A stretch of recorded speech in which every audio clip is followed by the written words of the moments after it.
Rannveig, nokkuð stórt tap fyrir Svíþjóð í dag. Hvað er að gerast hjá okkur í þessu? Við mættum bara frekar þreyttar til leiks, sko. Það er náttúrulega búið að vera mikið álag, 5 leikir á 5 dögum, að við mættum bara ekki alveg tilbúnar í leikinn. Þessi leikir, þessi Svía og Finnlandsleikur, þeir voru svolítið erfiðir á meðan hinir voru kannski svona, ég meina það hefði ekkert unnið Ísland, þá hefði þið unnið 3 leiki á mótinu. Hvernig metur þetta svona beint eftir að mótinu líkur? Ertu sátt?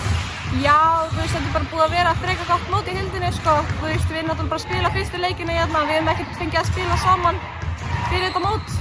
En við vissum náttúrulega að Svíarnir og Finnland yrðu erfið lið og það yrðu erfiðustu liðin, en ég held að við stóðum okkur bara vel í heilsinni. Hvernig hefur lífið verið í Kisa-Kallium? Það er bara búið að vera geggjað, sko, súpuskál og brauð í hverja máltíð, pasta, þannig að þetta er geggjað. Og erum væntanlega bara björtum auðum fram á framtíðina hjá þessum árgang? Já, þetta er mjög sterkur árgangur, þannig að það er bara að sjá, já. Takk. Takk fyrir.